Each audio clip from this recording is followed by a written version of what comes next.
Shivangi madam, Yes, sir. shall we start? Yeah, we should start now. Good evening everyone.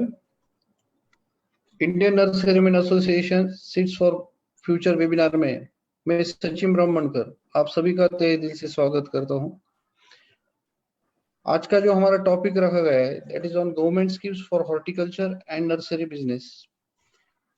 बहुत ही महत्वपूर्ण topic है। जो भी आज हमारे नर्सरी में काम कर रहे हैं उनको गवर्नमेंट की क्या क्या योजना है, क्या स्कीम्स है, हॉर्टिकल्चर में क्या क्या योजना है, इस सभी का लाभ हो, इसके मार्गदर्शन करने के लिए आज हमारे साथ doctor Falgun mode, joint director horticulture Gandhinagar, director of horticulture government of Gujarat से जुड़े हुए हैं। तो मैं इंडियन नर्सरीमैन एसोसिएशन की ओर से डॉक्टर फाल्गुन मोड सर का तहे दिल से स्वागत करता हूं। उनके साथ साथ Nilesh Kumar Patel, assistant director horticulture, centre of excellence of vegetables, Gandhinagar, government of Gujarat से जुड़े हुए हैं। तो भी मैं इंडियन नर्सरीमैन की ओर से स्वागत करता हूं। आज इन दोनों स्पीकर्स का हमारे लिए बहुत अनमोल मार्गदर्शन होने वाला है। जो भी गवर्नमेंट की स्कीम्स आ रही है वो किस तरह से आ रही है हम तक वो पहुंचाने वाले हैं, और इस माध्यम से आप सभी जो पार्टिसिपेंट्स हमारे साथ जुड़े हुए उनका भी तहे दिल से स्वागत। ये हमारा 56 वेबिनार है और उसको 56 वेबिनार आप सभी तक पहुंचाने के लिए हमारे प्रेसिडेंट मिस्टर वाईपी सिंह साहब, सेक्रेटरी मुकुल तबी साहब और इंडियन नर्सरी एसोसिएशन की पूरी टीम का बहुत बड़ा सहयोग है और उनका मार्गदर्शन है। तो सभी का एक बार स्वागत करते हुए आज जो इंडियन नर्सरीमैन एसोसिएशन की एक्टिविटी चल रही है ऑल ओवर इंडिया, बहुत अच्छा काम हो रहा है। इंडिया के बाहर भी हम कोशिश कर रहे हैं कुछ मेंबर्स लाने की। उसका संक्षिप्त में लेखा जोखा हमारे सामने मैं शिवांगी मैडम को रिक्वेस्ट करता हूँ कि वो पेश करे। तो over to you Shivangi madam. Yes, sir.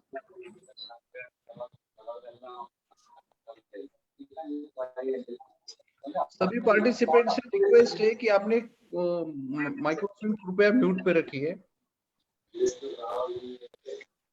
All the participants are requested to keep their microphone on mute.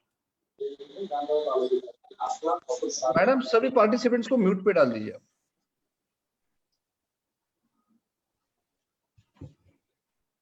Yes, sir. Please go ahead, Shivangi madam. Good evening, everyone. Welcome to the 56th webinar. Before I take the presentation forward, I would like to mention about the founder of Indian Nurserymen Association, late Shri Arjun Das Agarwal. He was the founder and our first president, and he founded the association in the year 1987. He presided the Nurserymen organization from 1987 till 1995, and our current president is Mr. YP Singh. He is the 9th president of the Indian Nurserymen Association. He has also served as the treasurer from 2006 to 2008, and further as the general secretary for another 3 years. He is an instrumental figure in designing and executing various landmark projects, and under his leadership in the past, there have been various philanthropic activities whenever it has been called by the INA. The representation of Indian Nurserymen Association is stretched to various parts of the country, which includes Maharashtra, Uttar Pradesh, Tamil Nadu, West Bengal, Chhattisgarh, and several other parts of the country.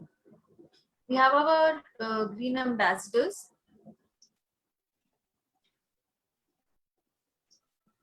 The Indian Nurserymen Association is a registered non-governmental organization, and it is also a committee member, a lifetime committee member of Confederation of Indian Horticulture under the National Horticulture Board, Ministry of Agriculture.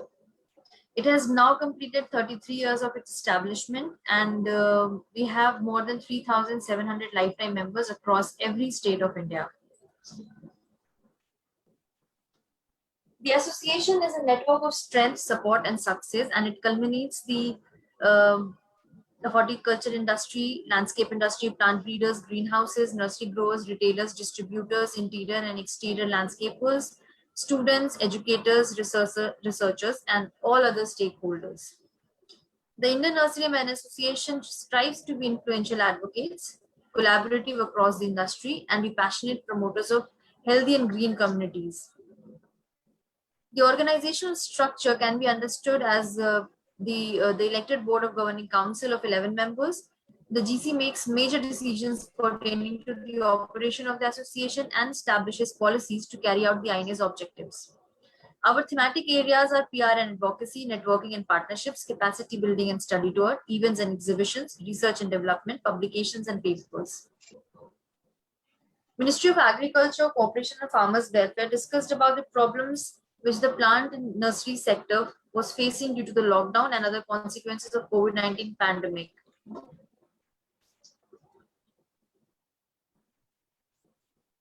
The advocacy with National Horticulture Board, Mr. YP Singh, the president of INA, is tirelessly pushing the agenda for the upliftment of the nursery sector through National Horticulture Board.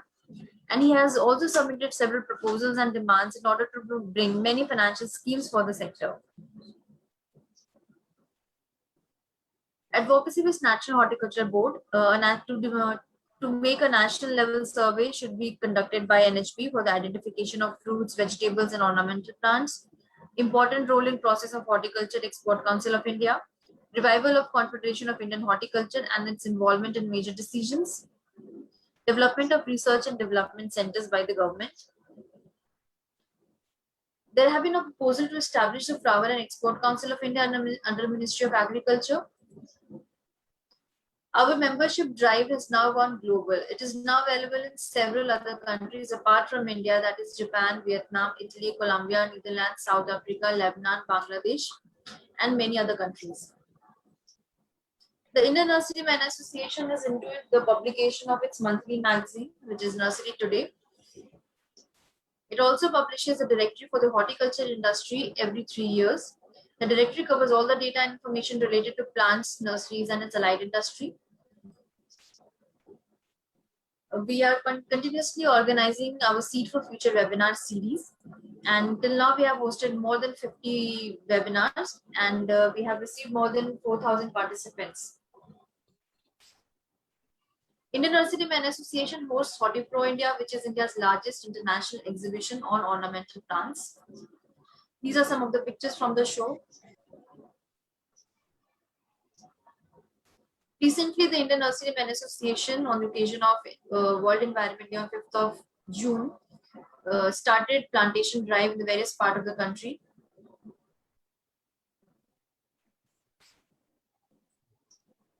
Thank you. Over to you, Sachin sir. Thank you very much madam. तो आज का seeds for future webinar में फिर से एक बार स्वागत. आज का जो बहुत ही महत्वपूर्ण टॉपिक है, जिसको मार्गदर्शन करने के लिए हमारे पास डॉक्टर फाल्गुन मोड साहब आए हुए हैं. Sir currently he is joint director horticulture Mehsana, government of Gujarat. Sir का बायोडाटा बहुत बड़ा है, मैं आपको संक्षिप्त में दूंगा. He is graduated in horticulture, post-graduated in horticulture, and he did his PhD in horticulture. After his post-graduation and doctorate, उन्होंने जो सक्सेस स्टोरी अचीव की, उसमें उनका कच्छ में जो योगदान है वो काफी बड़ा है. He has mostly worked on the date palms. He also worked as a nodal officer for establishment of Center of Excellence for Date Palm with facility of training hall, package house, and so many things. Further, in the Honorable Prime Minister of India, along with the Honorable Prime Minister of Israel, pleased to electronically inaugurate this Center of Excellence for the Date Palm in 2018. Felt contented to successfully plan and execute the inaugural function, and he received appreciation letter from the Ambassador of Israel for that. So it is a great achievement for Mode sir that Israel Embassy has given his appreciation certificate. Moreover, he also served successfully in the Team Kutch as an additional assistant returning officer for the postal ballot counting in general parliamentary elections in 2019. The Gujarat as cooperative magazine of the government of Gujarat, Times of India and Indian Express took note of horticulture development in Kutch. This is a real appreciation work done by Mode sir. Moreover, the Gujarat Cooperative magazine It was He also helped the farmers to explore markets to sell their horticulture produce and realize better prices for it by sending them in Agri Expo held in Delhi and Mango in dates in Motso held at various places in the states soever. He has also published a research paper entitled Factors Affecting Micropropagation of Gerbera from Capitulum Explants in 2002 in the Journal of Ornamental Horticulture. So today we have the very expert and knowledgeable person with us, Dr. Mode sir, and his knowledge and his experience will be very helpful for all the nurserymen. So I welcome him on behalf of Indian Nurserymen Association, and I request him to give his presentation. So over to you, Mode sir. Thank you, Sachin ji.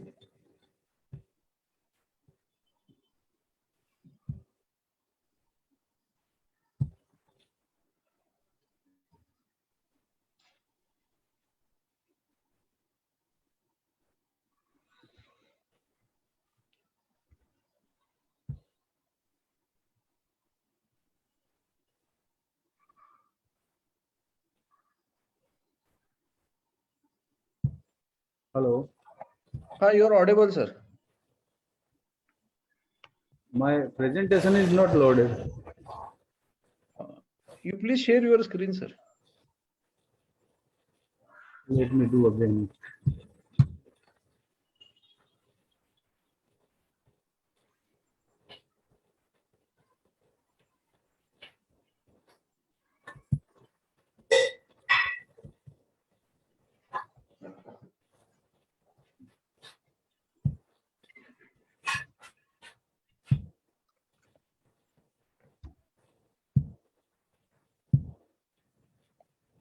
I'm sharing it, but some technical problem is there, I think.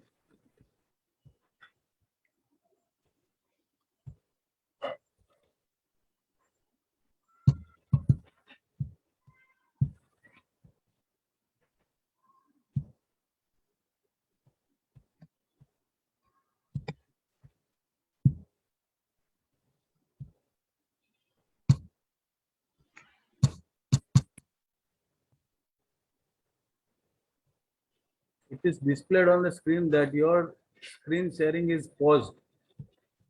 Shivangi madam, can you guide him? Sir, I think there's a problem at his end because I have given all the permission. Phalgun sir एक बार disconnect करके फिर join करके देखिए. ठीक है, meeting leave करके देखता हूँ क्या? हाँ प्लीज. Okay. मीटिंग लीव करने से अच्छा एकदम सिस्टम ऑफ करके देखो आपका जो भी कुछ जहाँ से. जी जी जी, ओके.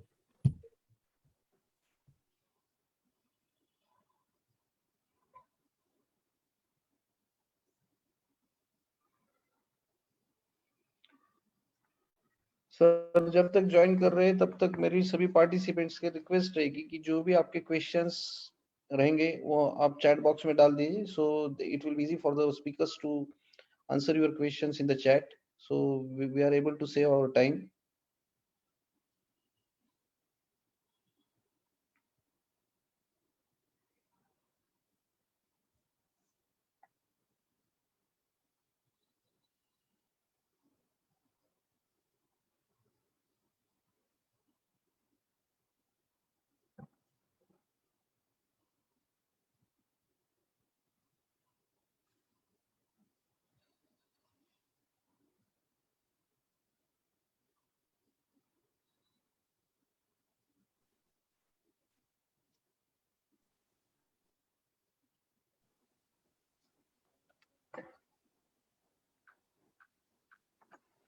मेरे सभी पार्टिसिपेंट्स से और एक रिक्वेस्ट रहेगी, आपकी कोई स्पेसिफिक टॉपिक रहे जिसके ऊपर आपको इंटरेस्ट है कि ये टॉपिक पे वेबिनार होना चाहिए, तो Indian nursery association will take the initiative for this webinar. आपका कोई स्पेसिफिक टॉपिक हो कि आपको लग रहा है कि ये टॉपिक पे अगर वेबिनार होते तो ये नर्सरी मैन के लिए यूजफुल हो सकता है, तो you can share your interest on in the chat.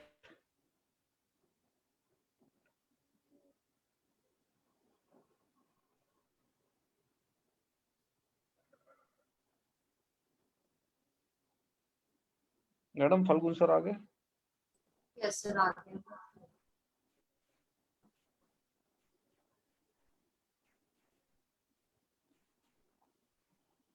Yes, it's visible, sir, now. Yes. What, sir? It's visible. I think. Sir आप म्यूट पे है शायद. Okay. Yes, sir.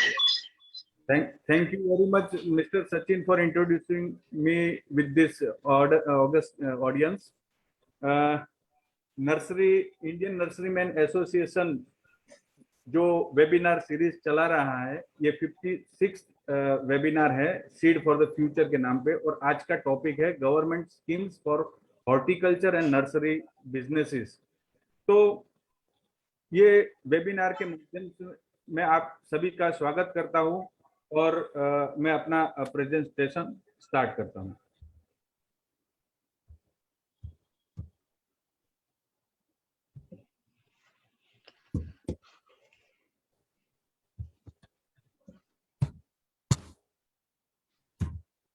Yes, Indian nurseryman association में काफी स्टेट के जो nurseryman और stake holders जुड़े हुए हैं.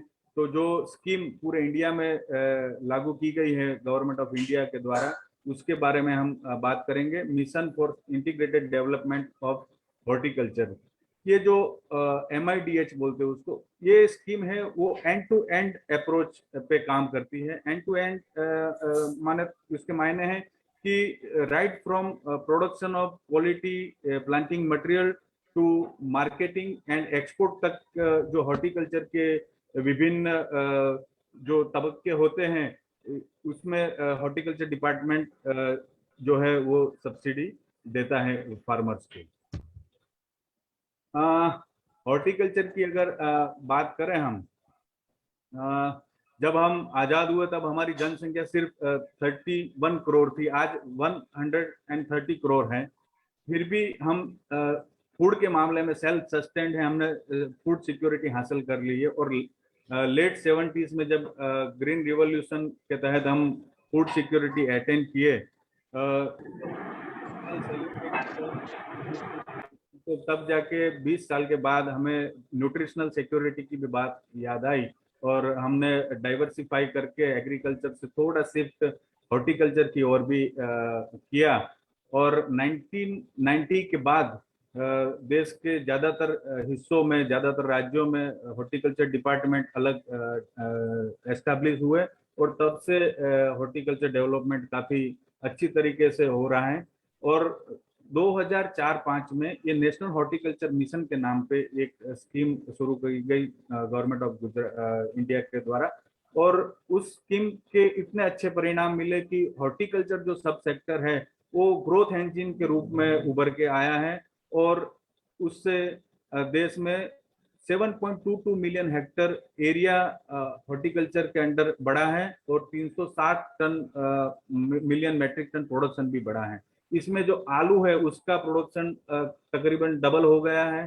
टमाटर है उसका प्रोडक्शन ट्रिपल, और जो ऑनियन है प्याज, उसका प्रोडक्शन 4 गुना बढ़ गया है. और हम सब जानते हैं कि माननीय प्रधानमंत्री ने ये आह्वान दिया है कि फार्मर की इनकम दुगनी करनी है by the year 2022.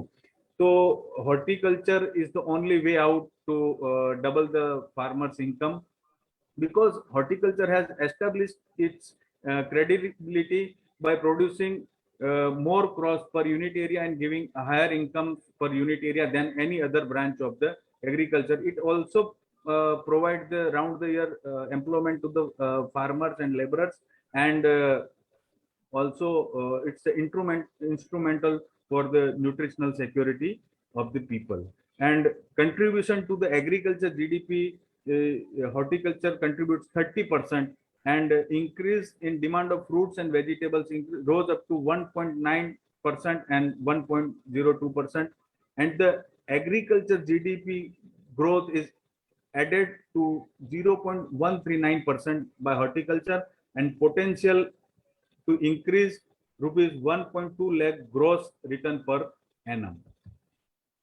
So let us see the objectives of the scheme MIDH.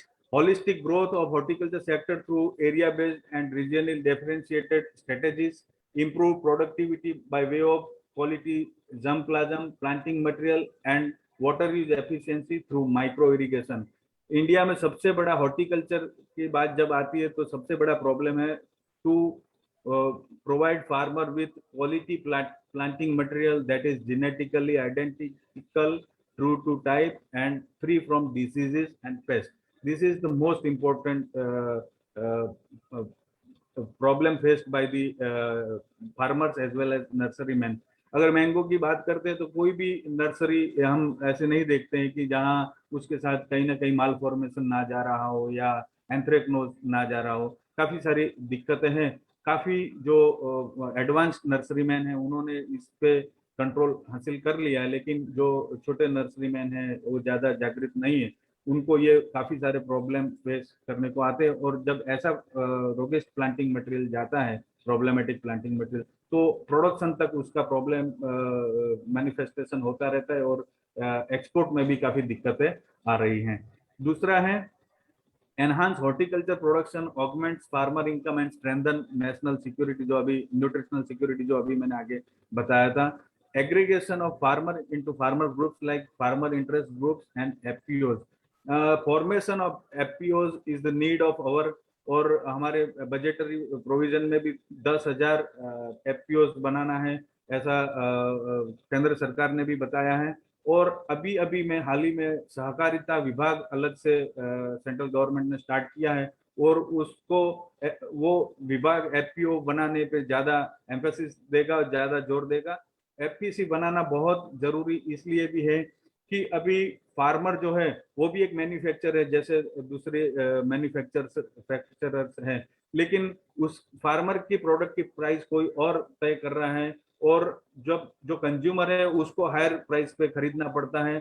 तो जो अनऑर्गेनाइज्ड वैल्यू चेन है horticulture produce, particularly perishable produces की, तो उसका बेनिफिट जो मिडल मैन वगैरह उठा रहे हैं. तो जो कंज्यूमर पे कर रहा है वो ज्यादा प्राइस पे कर रहा है और फार्मर को उसका कोई बेनिफिट नहीं, और विन विन सिचुएशन बिल्कुल भी नहीं दोनों छोर पे. तो एफपीसी के माध्यम से अगर फार्मर जुड़ते हैं तो वो अपना इनपुट शेयरिंग कर सकते हैं. जो उनको खाद चाहिए, बीज चाहिए, जो केमिकल्स चाहिए, वो पूरे गांव के पूरे एफपीओ के अपने एक साथ डिस्काउंट रेट पे मंगवा सकते हैं. दूसरा एक एडवांटेज है क्रेडिट शेयरिंग.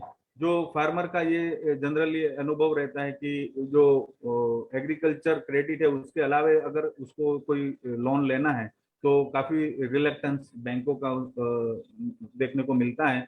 अगर एफपीओ के माध्यम से बैंक को अप्रोच करते हैं तो क्रेडिट आसानी से बैंक सामने आके देगा. दूसरा है मार्केटिंग.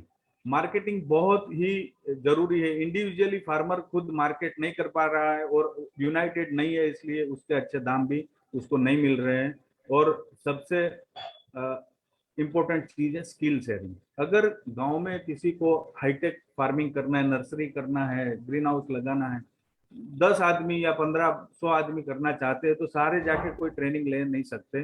तो एफपीओ के माध्यम से दो अच्छे यंग मैन या यंग वुमेन ये विभिन्न संस्थानों से ट्रेनिंग लेके पूरे गांव को सिखा के ये अपनी बागबानी में आगे बढ़ सकते हैं. तो एफपीओ का बहुत बड़ा रोल है.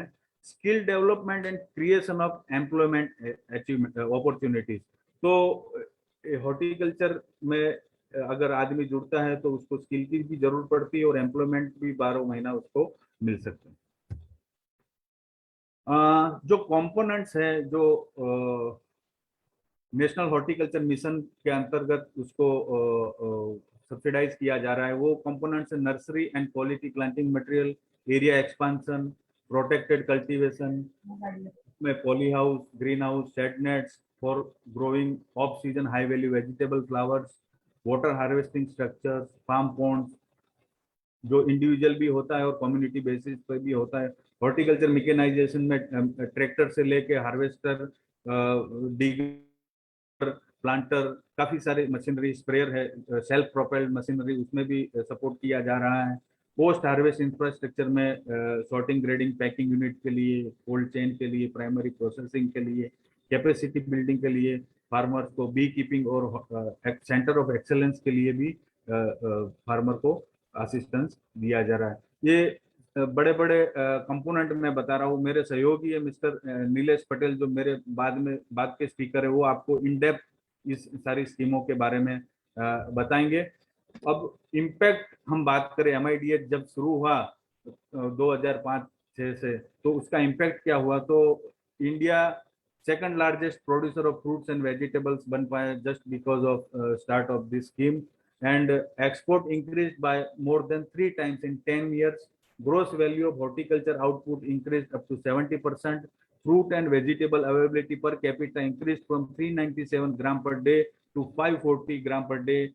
And Nasik region of Maharashtra state has been emerged as center of grapes production and export, and Bangalore and Pune cluster of Maharashtra and Karnataka region developed as a floriculture hub. And micro irrigation and fertigation technology adopted as a standard practice led to popularize the protected cultivation technology. And income enhancement of apple farmers, it is confined to northern state only, on account of strengthening of cold chain, and tissue culture and precision farming led to quantum jump in banana production in the state of Gujarat and rest part of the country. And the area expansion as of now is 36.42 lakh hectare, and more than 4,500 nurseries has been assisted under the MIDH, and more than 1,600 nurseries are accredited by the NHB. And in the state of Gujarat, we have 104 NHB accredited nurseries which provide the quality planting material to the farmer, and we are supporting the farmers and giving assistance, financial assistance, to only those farmers who are getting this planting material from the NHB accredited nurseries only. And the 20.65 million metric ton cold storage capacity is added with the support of MIDH, and the number of cold storages are 4,650, and total 478 ripening chambers are supported by MIDH, and 411 reefer trucks has been assisted under MIDH. This is the very important component, because since the perishability of the produce, horticulture produce, it is very difficult to send it to the distant markets. So reefer truck proven as the boon for long markets and providing the better prices to the farmer for their produces.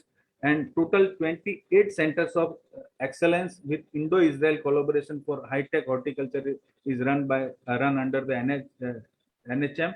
And in state of Gujarat, we have 3 centers of excellence. One for vegetable at Vadrat district, Sabarkantha. One is for mango in Gir Somnath district, where the cyclone hit a few months back. And one center for date palm is working in Kutch region, which is inaugurated by in the August presence of Prime Minister of Israel and Indian Prime Minister. And farm ponds constructed under MIDH numbers are 96,000, and training to the 22.2 lakh farmers has been imparted under the MIDH scheme. And now we are talking about the components for assistance under Mission for Integrated Development of Horticulture, MIDH. First component is research. ICR and state agriculture universities are given 100% assistance. This is a project-based component. And for plantation and infrastructure development, high-tech nursery up to 4 hectare is assisted under MIDH. Small nursery of 1 hectare is also assisted. And upgrading of the existing nurseries to meet the accreditation norms, we are assisting. And for strengthening of tissue culture lab, MIDH support is always there. And setting of new tissue culture lab, seed production for vegetable and spices, open pollinated crops, hybrid crops, import of planting materials, seed infrastructure, then establishment of new orchards, area expansion up to 4 hectares for fruit crops and hybrid vegetables up to 2 hectares are assisted under these schemes. For mushroom culture, MIDH is supporting, and for spices, aromatic plants, plantation crops, rejuvenation, replacement of senile orchard. Majority of the mango growing states are facing the problem of senile orchard, lower productivity, lot of pest and diseases problem, fruit fly problem. So rejuvenation is the key to revive the senile orchards. So MIDH is supporting rejuvenation, also creation of water resources, precision farming development and extension through precision farming development centers.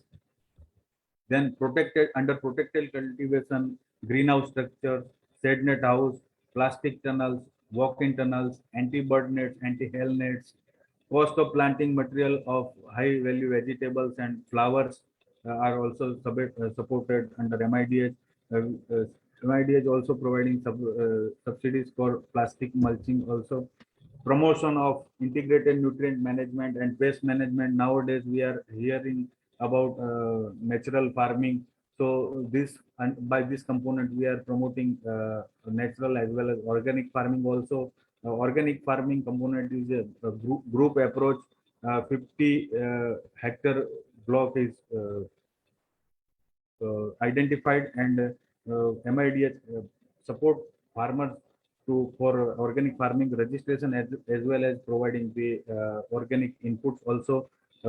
MIDH also support farmers for getting good agriculture practices, subsidies, center of excellence for horticulture, pollination support, beekeeping. Beekeeping not only improves the pollination and increase the production of the horticulture crops, but beekeepers also get the supplementary income from honey and wax also. And horticulture mechanization, technology dissemination through demonstration, frontline demonstration, and human research development also. In state of Gujarat, we run very good scheme for training of the farmers as well as landless laborers as well as women and for students also. If the nurserymen want their laborers to be trained for nursery operations, our centers are always open for them, and we are providing accommodation as well as stipend of 250 rupees per person, and we are providing 2 to 5 years 5 days training to the landless laborers, farmers, and women also. We are also running the kitchen canning scheme, in which we are training ladies for the preparation of various items from the horticulture produces like jam, jelly, marmalades, tomato ketchup, etc.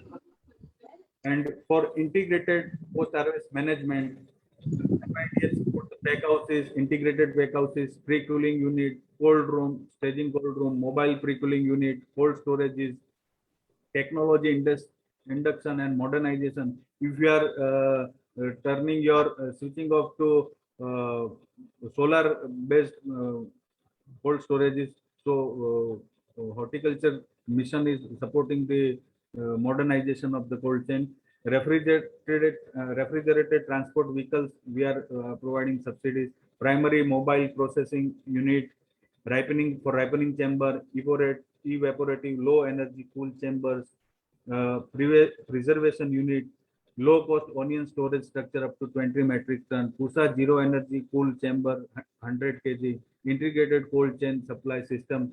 All there are more than 122 components which are supported by MIDH or state plant schemes. So we are always there for farmers and nurserymen to support their activities and come forward to take up horticulture in a big way. And now horticulture has not remained as in rural confined, but it has moved to the urban and urban region, and it has become a commercial venture. So thank you very much all of you for listening me, and Indian Nurserymen Association for giving me such a nice opportunity to interact with diverse and elite audience of the entire country. Thank you very much. Nikhil Shukla sir, thank you very much Mod Saab for giving a very informative information to all of us. Thank you very much for sharing a nice PPT and very nice information with all the nursery men.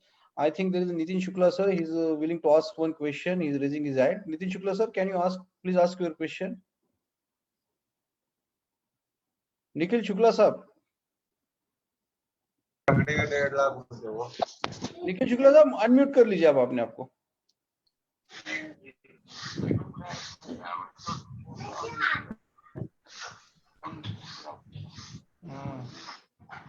Nikhil साहब आप unmute कर लीजिए। Okay, sir. Okay. हो गया? I started small nursery in my area in Arwali district. I some guidance from nursery. Am I audible to? You are audible, sir. Am I audible? आप मेरे को सुन रहे हो क्या sir? Yes sir, you are audible. अच्छा, मैंने nursery start किया है स्मॉल बेस पे अरवली डिस्ट्रिक्ट में। मैं फार्मर हूँ सर। हाँ जी बोलिए सर। जस्ट मैंने स्टार्ट किया है नर्सरी का और एक्रेडिटेशन के लिए अप्लाई भी किया है। सर आपका सवाल पूछिए सर। मेरी आवाज सुनने होंगे ना। हेलो, बजाइए। जी मैं आपका प्रॉब्लम जहां तक समझ रहा हूं, आप नर्सरी स्टार्ट किए हैं नई और उसको एक्रेडिटेशन के लिए आप अप्लाई भी किए हैं। अगर आप हॉर्टिकल्चर डिपार्टमेंट से सब्सिडी चाहते हैं तो ये क्रेडिट लिंक बैक एंडेड है, मतलब आपको एक प्रोजेक्ट रिपोर्ट बनानी होगी ऑनलाइन। हमारा जो आई खेडूत पोर्टल है उसके ऊपर आपको एप्लीकेशन करना होगा। 3 कॉपी में आपको प्रोजेक्ट रिपोर्ट जो बैंक अप्राइजल और बैंक सैंक्शन के साथ हमारे डिस्ट्रिक्ट के ऑफिस में देना होगा। फिर वहां की जो कमेटी है वो अप्रूव करके स्टेट लेवल पे भेजेगी। वहां स्टेट लेवल एग्जीक्यूटिव कमेटी की जो सैंक्शन मिल जाने के बाद आप अपनी नर्सरी स्टार्ट कर सकते हैं। 1 हेक्टेयर की नर्सरी आप करना चाहते हैं तो 25 लाख रुपया यूनिट कॉस्ट है और उसमें आपको 40% तक सब्सिडी मिल सकती है। Okay sir, thank you sir. Thank you very much mode sir for answering this question. Now हमारे जो second speaker Nilesh Kumar Patel sir वो हमारे साथ जुड़ चुके हैं। Nilesh Kumar Patel sir is assistant director horticulture centre of excellence on vegetables Gandhinagar government of Gujarat से जुड़े। He is a graduated in horticulture and post-graduated in horticulture and he has a lot of experience in the system. So I welcome him on behalf of Indian Nurserymen Association and I request him to give his presentation. So over to you, Nilesh Kumar sir. Thank you, Sachin ji. Good evening, everyone. Myself Nilesh Patel और जैसे सचिन जी ने और mode sir ने आगे काफी कुछ बता दिया है। तो जो आज का टॉपिक है हमारा कि भाई नर्सरी मैन सारे यहाँ पे जुड़े हुए हैं और जो हॉर्टिकल्चर की स्कीम है तो बहुत ही सारी स्कीम MIDH की तो चल ही रही है, उसके साथ साथ गुजरात में अलग से स्टेट गवर्नमेंट की भी स्कीम चलती है। तो I would like to share all the scheme with the nurserymen of Gujarat and whole India. So let us start. Basically अगर नर्सरी की हम बात करें तो 3 तरह की नर्सरी हम लेते हैं। एक तो होती है फ्रूट नर्सरी, सेकंड होती है हमारी वेजिटेबल और थर्ड वन होती है ऑर्नामेंटल। और सारी नर्सरी में planting material production that is our basic things. भी क्वालिटी प्लांटिंग मटेरियल हमें प्रोड्यूस करना है। नर्सरी की अगर हम बात करते हैं, मोड सर ने काफी कुछ बताया, तो nursery is not only the nursery. मैं ऐसा नहीं समझता कि भाई नर्सरी एक हमारा सिर्फ बिजनेस हो, उसमें हम प्लांटिंग मटेरियल ही बनाए, फ्रूट का बनाए, चाहे वेजिटेबल का, चाहे ऑर्नामेंटल का। लेकिन नर्सरी इतना बड़ा बिजनेस है, अगर उसको ब्रॉड सेंस में देखा जाए तो यहाँ पे हम टिश्यू कल्चर से भी पौधे बना सकते हैं, यहाँ पे हम प्लांट हेल्थ क्लिनिक का भी कॉन्सेप्ट लेके आ सकते हैं। यहाँ पे हम मुद्दा परीक्षण जो फार्मर का है वो भी हम कर सकते हैं। यहाँ पे हम लिव टिश्यू एनालिसिस भी कर सकते हैं, प्लांट हेल्थ क्लिनिक भी लगा सकते हैं इसके साथ, और बायो कंट्रोल लैब, और उसके साथ साथ सीड प्रोडक्शन यूनिट। तो ये बहुत सारी चीजें जो है वो अभी भी हमने जहन में नहीं डाली है कि भाई हम नर्सरी मतलब बस एक कॉन्सेप्ट लेके चल रहे हैं कि भाई फ्रूट या तो वेजिटेबल या ऑर्नामेंटल का सिर्फ प्लांटिंग मटेरियल हमें प्रोवाइड करना है और वो हेल्दी करना है, डिसीज फ्री करना है ना, और एश्योर्ड कि भाई वही क्वालिटी उसका मेंटेन हो वो देखना है। लेकिन इसके साथ साथ ये बहुत सारी चीजें भी हम कर सकते हैं जो नर्सरी बिजनेस को एक बहुत बड़ी ऊंचाई पे ले जाएगा, और जो फार्मर की नीड्स है वो हम फुलफिल कर पाएंगे। आगे चलते हैं तो जैसे मोर सर ने आगे भी बताया कि भाई दो तरह की नर्सरी में MITH असिस्टेंट देता है, एक तो स्मॉल नर्सरीज है और एक बिग नर्सरीज है। तो स्मॉल नर्सरी में 15 लाख रुपीस पर हेक्टर का यूनिट कॉस्ट है। अगर पब्लिक सेक्टर है तो उसको 100% असिस्टेंट इस पे प्रोवाइड किया जाता है ना, और अगर प्राइवेट सेक्टर है तो उसमें थोड़ा सा लिमिटेशन आ जाता है। वैसा ही 4 हेक्टर की नर्सरी के लिए भी है, और 40 लाख पर यूनिट तक 40% का सब्सिडीज यहाँ पे प्रोवाइड किया जाता है।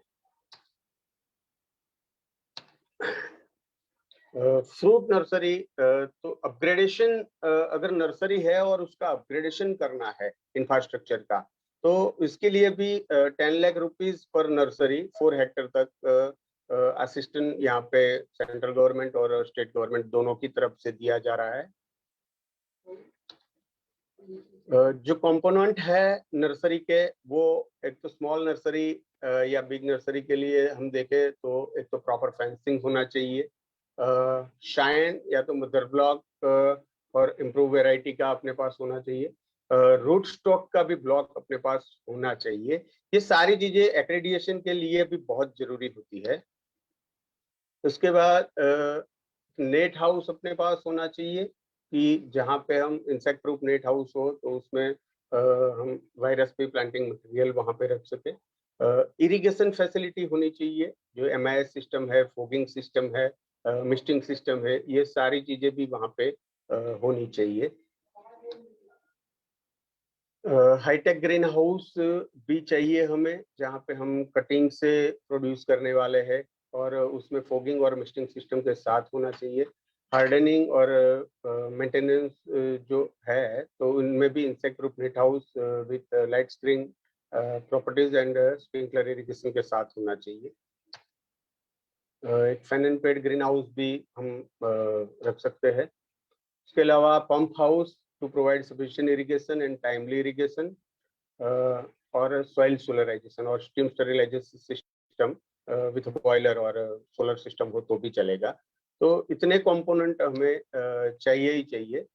उसके अलावा हम वेजिटेबल प्लग टाइप नर्सरी भी बना सकते हैं, जो गुजरात में हमने पहल की है यहाँ पे, कि भाई जो गवर्नमेंट की गुजरात गवर्नमेंट की स्कीम है, तो यहाँ पे हम 30 lakh rupees per hectare unit cost हमने रखा हुआ है, और पब्लिक सेक्टर के लिए 100% है, अदरवाइज प्राइवेट सेक्टर के लिए हम 50% असिस्टेंस इसमें बैंक एंडेड सब्सिडी के रूप में देते हैं। इसमें भी हमें 1000 स्क्वायर मीटर की हाईटेक ग्रीन हाउस चाहिए और 1000 स्क्वायर मीटर का एक नेट हाउस चाहिए। उसके अलावा water storage tank, storage cum office, plug tray, mulching, nursery media, chemical rooms और mother plant block of 0.5 hectare if necessary, अगर जरूरी है तो। वेजिटेबल प्लग नर्सरी का कॉन्सेप्ट गुजरात में काफी चल रहा है, और जहां तक हमने मोटा मोटा कैलकुलेशन किया था तो तकरीबन गुजरात की नीड जो है वो 1 lakh crore saplings per year है, जिनमें से हम तकरीबन 0.5% भी अभी प्लग नर्सरी में प्रोवाइड नहीं कर पा रहा है फार्मर को।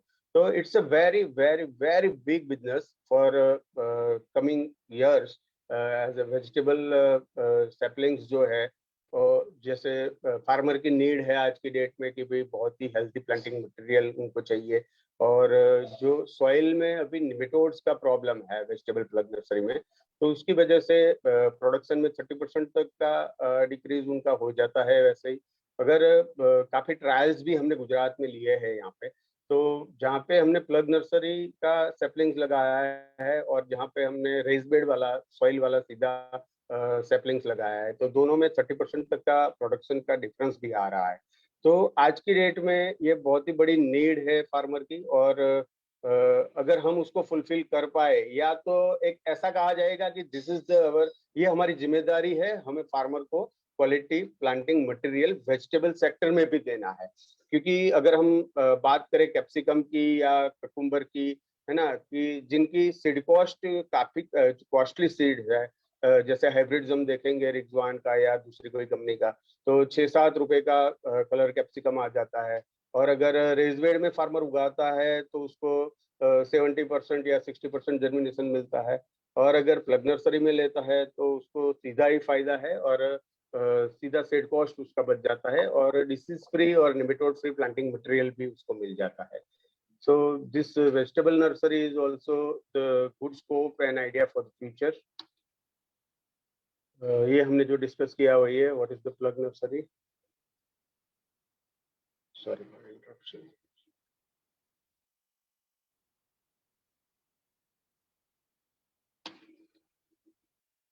ये सारे पौधे सैपलिंग्स जो है वो प्लग नर्सरी में बनाए हैं हमने। ये मेरा खुद का ही प्लग नर्सरी है गुजरात में, इट्स नियर टू गांधीनगर।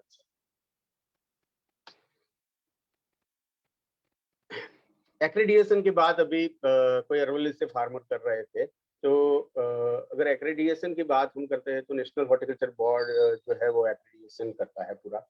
तो इसमें क्या क्या चीजें आपकी रिक्वायरमेंट है वो यहाँ पे दी गई है। तो कंस्टिट्यूशन आपका इंडिविजुअली या तो कंपनी का या एफपीओ का या कोऑपरेटिव या अदर जो भी है वो चाहिए। एक मदर प्लांट डिटेल चाहिए, जिनकी वैरायटी, उनका सोर्स और यील्ड परफॉर्मेंस, ये सारे डेटा भी चाहिए। टाइप ऑफ मल्टीप्लिकेशन मेथड जो आप यूज कर रहे हैं वो भी आपको डिस्क्राइब करना है। Flow chart of production process, आप कौन सी प्रोसेस आप यूज कर रहे हैं, तो that is the nursery operational manual, वो भी आपको उनको देना है।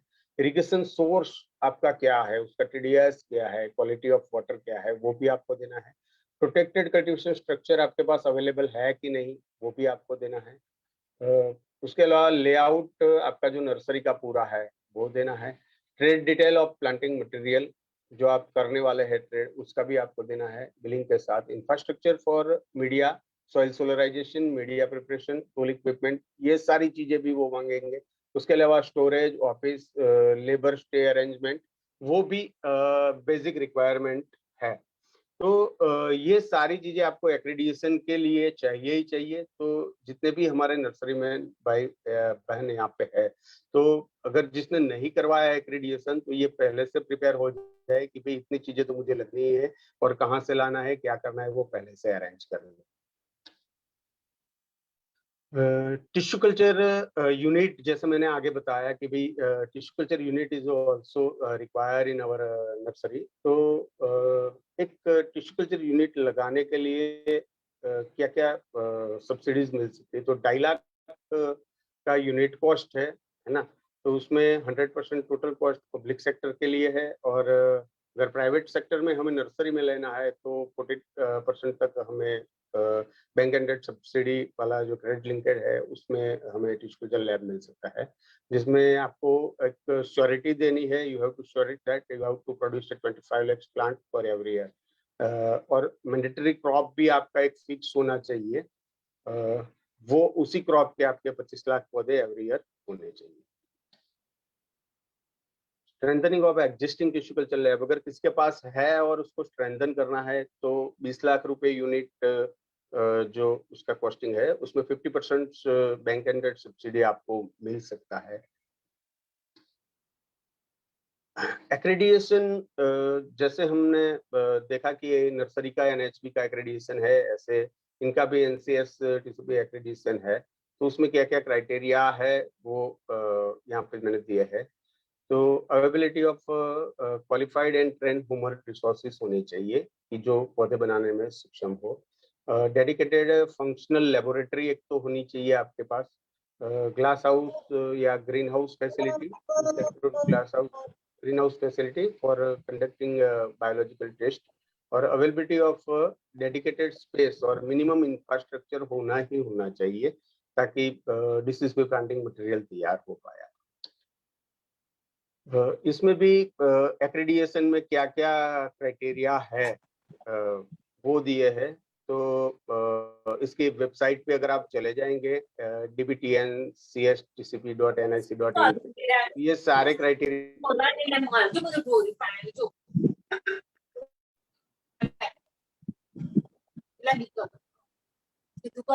Hello, please mute yourself. सभी पार्टिसिपेंट से रिक्वेस्ट है कि अपने माइक्रोफोन म्यूट पे रखिए, don't disturb the speaker. Sorry जी, please continue Nilesh ji. Nilesh ji please continue.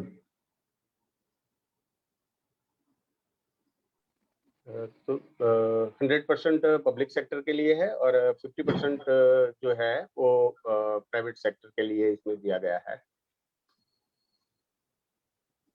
Bio control lab, plant health clinic और लिव टिश्यू एनालिसिस लैब, तो ये तीनों में भी MIDH का सेम असिस्टेंट है। उसमें 90 लाख रुपए बायो कंट्रोल लैब के लिए है और प्राइवेट सेक्टर में हमें 50% बैंक एंडेड सब्सिडीज इसमें मिलती है। प्लांट हेल्थ क्लिनिक जो है तो उसमें 25 लाख रुपए यूनिट कॉस्ट है और उसमें भी 50% प्राइवेट सेक्टर में हमें मिलता है। और लिव टिश्यू एनालिसिस लैब में भी 25 लाख रुपीज यूनिट कॉस्ट है और उसमें भी 50% असिस्टेंट हमें गवर्नमेंट की तरफ से मिलता है। तो नर्सरी के साथ अगर ये बिजनेस भी हम जोड़ लेते हैं तो बहुत ही अच्छा और बहुत ही बढ़िया, हमने जैसे आगे डिस्कस किया वैसे कि एक नया बिजनेस और नए पान हम सर्व कर सकते हैं। इसके अलावा जो प्रोटेक्टेड कल्टीवेशन और MIDH की अलग अलग जो स्कीम्स है उसमें भी fan and pad green house आपको प्रोटेक्टेड कल्टीवेशन के लिए बनाना है तो 1400 रुपये उसका एक्सपेंस अप्रोक्सीमेट है और हिल एरिया के लिए 1640 रुपये पर स्क्वायर मीटर एक्सपेंस तय किया है। उसमें 57.5% सब्सिडाइज गवर्नमेंट की तरफ से दिया जाता है। NVPH यानी नेचुरली वेंटिलेटेड पॉली हाउस है तो उसमें 844 रुपीज नॉर्मल एरिया के लिए और हिल के लिए 970 रुपीज पर स्क्वायर मीटर है, जिसमें जनरल फार्मर को 65% और SC/ST फार्मर को 75% असिस्टेंस दिया जाता है। वैसा ही सेम नेट हाउस में 710 रुपये और हिल के लिए 816 रुपये पर स्क्वायर मीटर है, जिसमें जनरल को 65 और SC/ST फार्मर को 75 रुपीज असिस्टेंस दिया जाता है। आप सबको पता ही है ग्रीन हाउस दो तरीके के होते हैं, एक तो फैन एंड पेड है और एक नेचुरली वेंटिलेटेड है और नेट हाउस भी एक शेड नेट के लिए है और एक इंसेक्ट प्रूफ नेट होता है। इलेक्ट्रिसिटी असिस्टेंट भी गवर्नमेंट की तरफ से दिया जाता है, जिसमें कोल्ड स्टोरेज है, टिश्यू लैब है या ग्रीन हाउस यूनिट है, तो उसमें 25% और 1 lakh rupees which is less up to the 5 year, तो ये असिस्टेंट गवर्नमेंट की तरफ से दिया जाता है।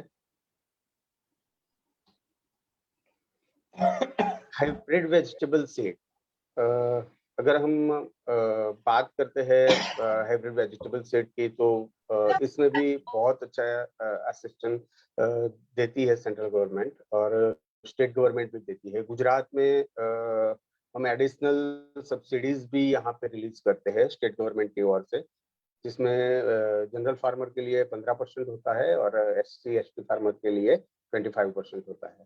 तो हाइब्रिड वेजिटेबल में यूनिट कॉस्ट जो है वो 50,000 पर हेक्टर रखा हुआ है, जिसमें मैक्सिमम 2 हेक्टर तक असिस्टेंस दिया जाता है एक फार्मर को।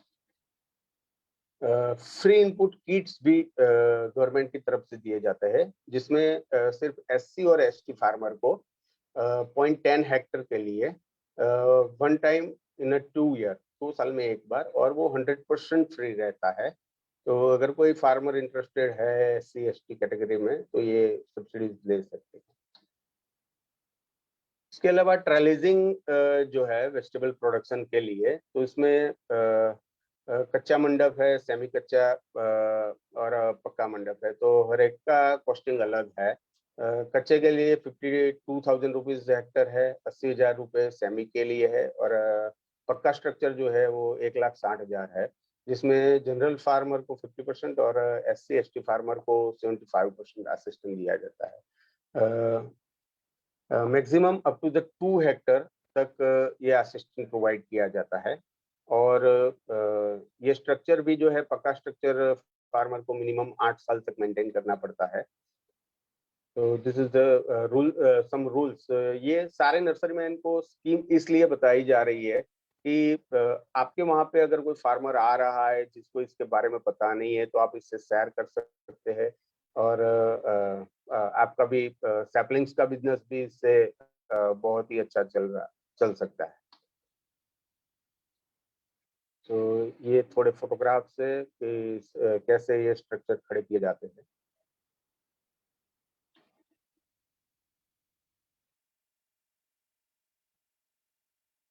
टिश्यू कल्चर लैब जैसे हमने आगे डिस्कस किया था, तो यूनिट कॉस्ट इसका vegetable plant products by tissue culture lab, तो जैसे कि परवल है या तो कंटोला है, ये सारे जो कुकुरबिट्स क्रॉप है, तो वो जो टिश्यू कल्चर लैब में हम उगाते हैं, उसमें भी गवर्नमेंट की तरफ से असिस्टेंस है। उसका यूनिट कॉस्ट 60,000 रुपये पर हेक्टर है, और उसमें 50% मैक्सिमम असिस्टेंस दिया जाता है, वो 1 हेक्टर के लिए मैक्सिमम है। तो टिश्यू कल्चर से पैदा होने वाले जितने भी पौधे हैं, तो उसमें वेजिटेबल के, तो उसमें ये असिस्टेंट MIDH की तरफ से दिया जाता है। ड्रम स्टिक के अंदर भी ये लास्ट 2 ईयर से स्टार्ट की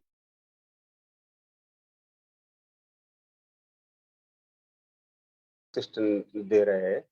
तो प्लांटिंग मटेरियल के लिए 8,000 रुपीज पर हेक्टर का कॉस्टिंग तय किया है, और फार्मिंग के लिए 17,000 रुपये पर हेक्टर का कॉस्टिंग तय किया है। उसमें 50% जनरल फार्मर के लिए और 75% जो है वो शेड्यूल कास्ट और शेड्यूल ट्राइबल फार्मर के लिए असिस्टेंस तय किया है।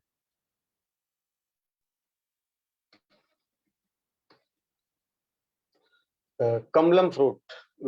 Gujarat is the, I think, first one who give the assistance in Kamlam fruit. And अगर नर्सरी मैन की तरह से या तो एक बिजनेस की अपॉर्चुनिटी के रूप में अगर देखा जाए, तो this one is very fantastic business for coming days, because इसका यूनिट कॉस्ट है वो 2.5 लाख रुपए है, और उसमें मैक्सिमम 50% 2 हेक्टर के लिए असिस्टेंस दिया जाता है।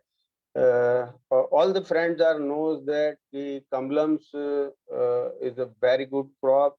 It's a very healthy fruit, and ये कोरोना काल में जो है तो इसकी खपत काफी बड़ी है।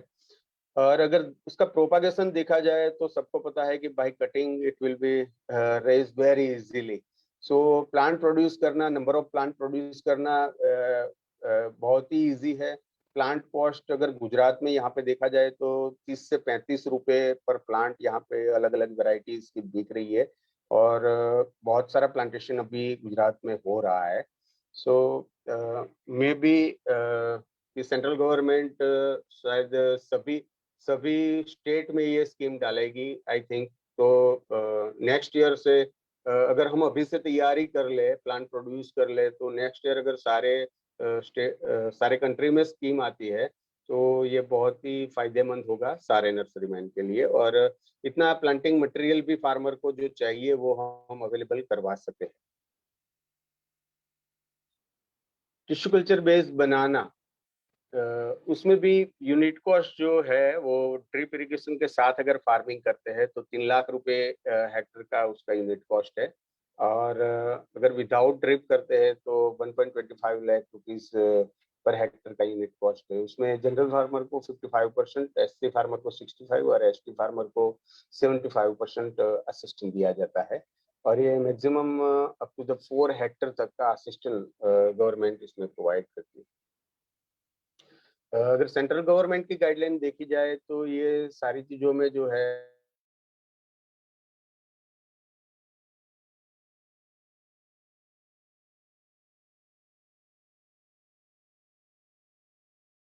दूसरे स्टेट में क्या है वो I don't know, but Gujarat के लिए इसमें MIDH की गाइडलाइन में हमने जनरल फार्मर के लिए 15% और SC/ST फार्मर के लिए 25% तक हमने यहाँ पे ऐड किया है। सेम शक्कर बेज बनाना प्लांटेशन के लिए भी है कि ड्रिप इरिगेशन के साथ करता है तो उसका 2 लाख रुपए कॉस्टिंग है यूनिट कॉस्ट, और विदाउट ड्रिप करते हैं तो 87,500 रुपीज पर हेक्टर का है।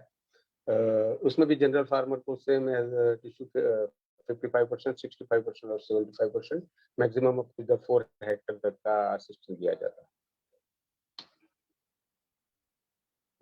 Papaya unit cost is with drip irrigation is 2 lakh rupees per hectare, and without drip it's 60,000 per hectare.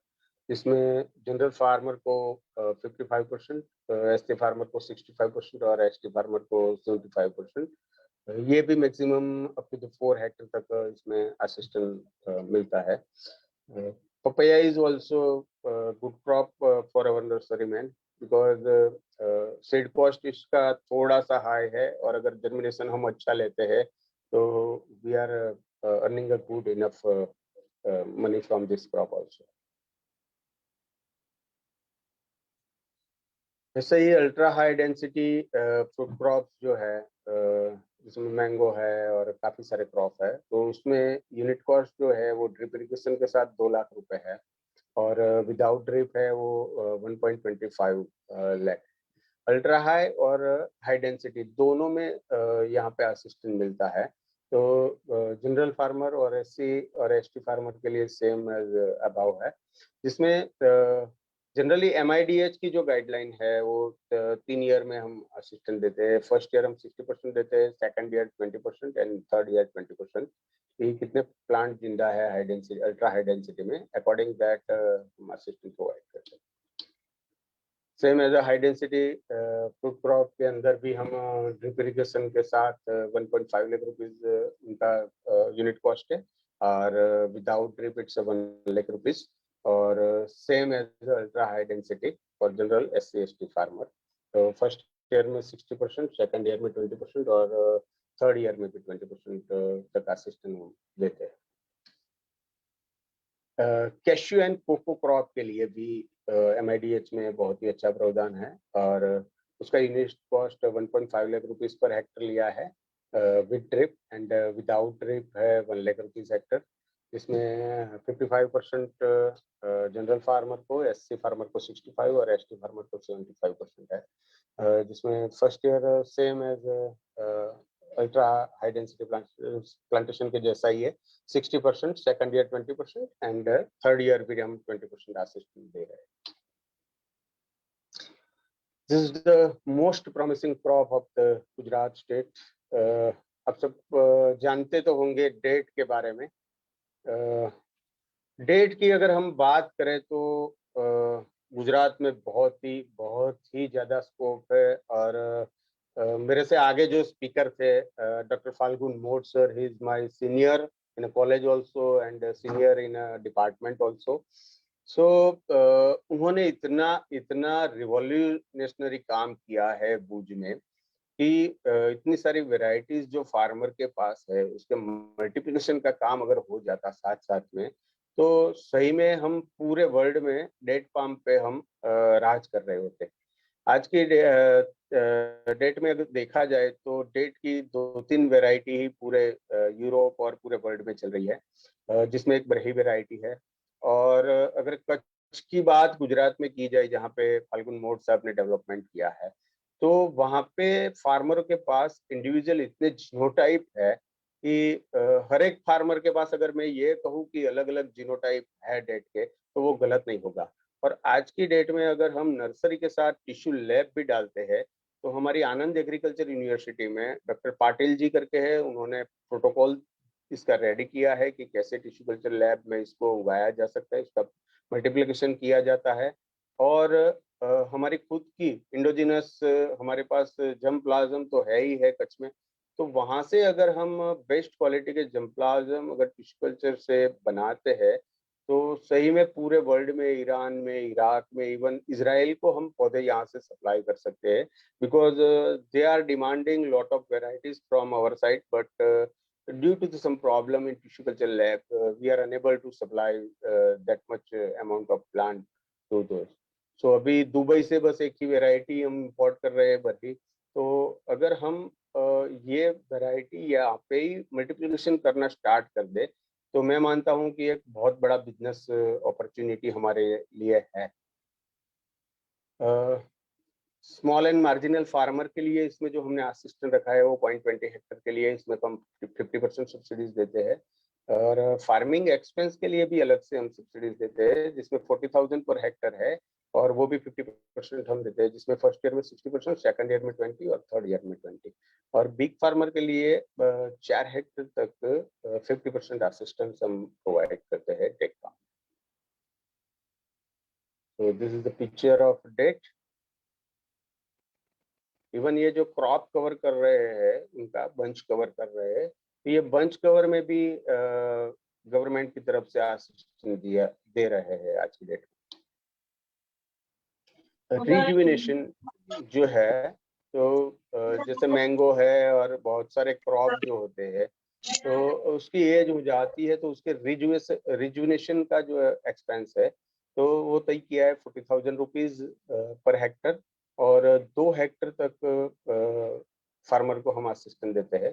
तो जनरल फार्मर को 65% और SC/ST फार्मर को हम 75% तक का असिस्टेंस प्रोवाइड करते हैं।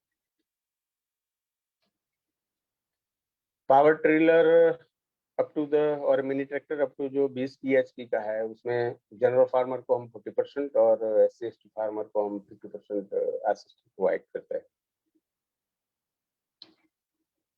प्लांट प्रोटेक्शन इक्विपमेंट है, ट्रैक्टर बेस है, उसमें भी 50% तक जनरल फार्मर को और SC/ST फार्मर को हम 75% तक का असिस्टेंस प्रोवाइड करते हैं। बर्ड नेट जो है उसमें 35 रुपीज स्क्वायर मीटर का कॉस्ट तय किया गया है, और वो 5,000 स्क्वायर मीटर तक हम जनरल फार्मर को 65% और SC/ST फार्मर को 75% तक का असिस्टेंस देते हैं। वाटर टैंक अगर हमें बनाना है ड्रिप इरिगेशन के लिए तो maximum up to the 25.50 cubic metre का और मिनिमम 10 क्यूबिक मीटर का, तो इसमें maximum up to the 50,000 rupees हम असिस्टेंस देते हैं। इसमें जनरल फार्मर के लिए 50% है और SC/ST फार्मर के लिए 75%।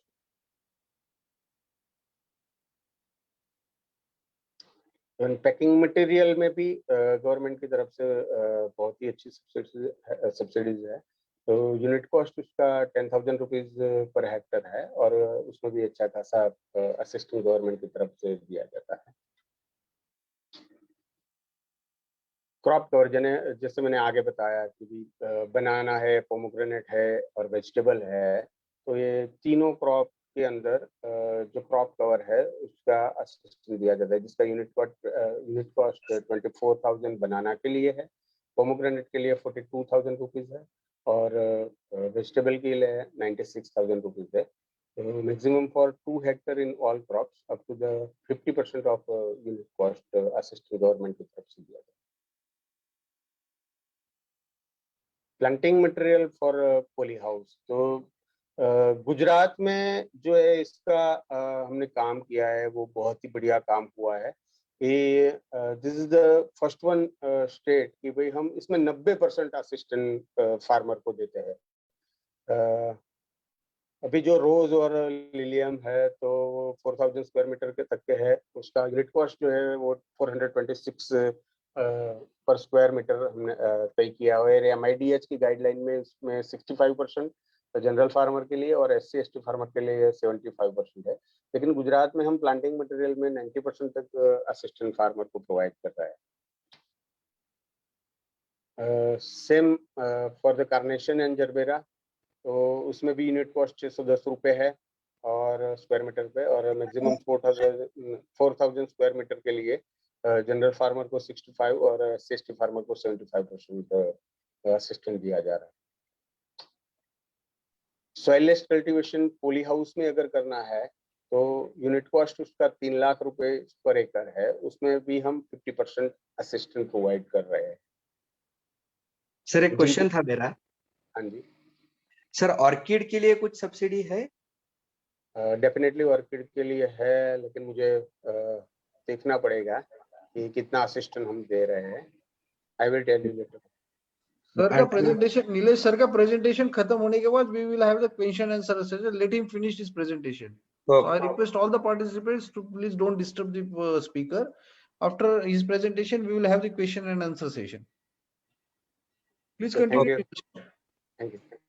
तो सॉइल लेस कल्टीवेशन अगर करना है, अगर मानो कि अपनी जो मुद्दा है, जमीन है, उसमें अगर निमेटोड लग गया है या तो कोई डिसीज लगे हुए है जिसमें हम प्रोडक्शन नहीं ले पा रहा है फार्मर, तो अगर सॉइल लेस कल्टीवेशन में उसको कन्वर्ट करना है उसका पुली हाउस, तो उसमें भी 3 लाख रुपीस का जो एकड़ पे यूनिट कॉस्ट है, उसमें 50% असिस्टेंट गवर्नमेंट की तरफ से दिया जा रहा है।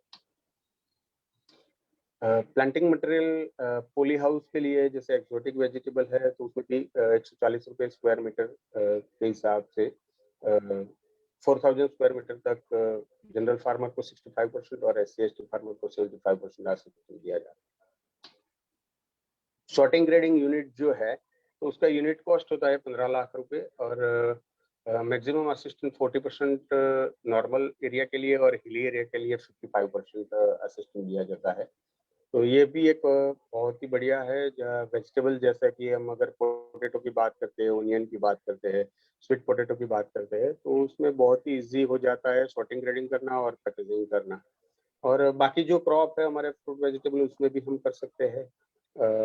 तो उसमें ये 15 लाख रुपए का यूनिट कॉस्ट है, उसमें 40% तक 6 लाख रुपए तक हमें असिस्टेंट आराम से मिल जाता है। Gujarat is the first state जो वाटर सोल्यूबल फर्टिलाइजर में भी असिस्टेंस दे रहा है। 1 हेक्टर तक मैक्सिमम यहाँ पे हम देते हैं और 50% तक हर एक फार्मर को देते हैं यहाँ पे। तो 10,000 रुपीज पर हेक्टर यहाँ पे असिस्टेंट एक फार्मर को मिलता है। बायो कंट्रोल लैब आगे भी हमने डिस्कस किया था, तो उसमें जनरल फार्मर को 65%, पब्लिक सेक्टर के लिए 100% है और SC/ST फार्मर को 75% असिस्टेंस मिल सकता है। बी प्रोडक्शन की अगर बात करें हम हनी बी की, तो ये नर्सरी में भी हम साथ साथ में कर सकते हैं। अगर हनी प्रोडक्शन करना है तो कॉलोनी का या हाइव थ्रू, तो वो इजीली हम अपनी नर्सरी में भी कर सकते हैं और इससे हमें पोलिनेशन में भी बहुत अच्छा बेनिफिट मिलेगा। अगर बी प्रोडक्शन बाय ब्रीडर अगर हमें करना है, तो उसका यूनिट कॉस्ट 10 लाख रुपीज है और उसमें मिनिमम 2000 कॉलोनी पर ईयर का असिस्टेंस आपको मिलता है। इसमें जनरल फार्मर को 65 और SC/ST फार्मर को 75% मिलता है। और हनी प्रोडक्शन थ्रू कॉलोनी अगर है, तो यूनिट कॉस्ट उसका 2000 रुपये है और 8 फ्रेम वाला कॉलोनी जो है, तो मैक्सिमम 50 कॉलोनी तक एक फार्मर को मिल सकता है और same for the high. Seed production unit अगर लगाना है, तो this is also good business. तो इसमें यूनिट कॉस्ट 200 लाख रुपए है और इसमें जनरल फार्मर को 65% और SC/ST फार्मर को 75% असिस्टेंस दिया जाता है। मोबाइल प्री कूलिंग यूनिट, जहाँ पे उसका यूनिट कॉस्ट 25 लाख रुपए तय किया गया है, उसमें भी जनरल फार्मर के लिए 50% है और SC/ST फार्मर के लिए 60% असिस्टेंस प्रोवाइड कर रही है government.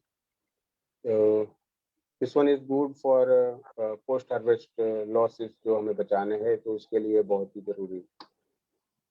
Same thing the cold chain, cold storage, जिसका यूनिट कॉस्ट 25 लाख रुपए है और जनरल फार्मर के लिए कोल्ड स्टोरेज का मेट्रिक टन पे है 6,000 रुपीज, 6,500 रुपीज पर मेट्रिक टन और उसमें 35 to 45% तक डिपेंड्स ऑन एरिया असिस्टेंस दिया जाता है। ये फिगर यहाँ पे जो दिखाई है वो सेट टाइपिंग मिस्टेक है मेरा।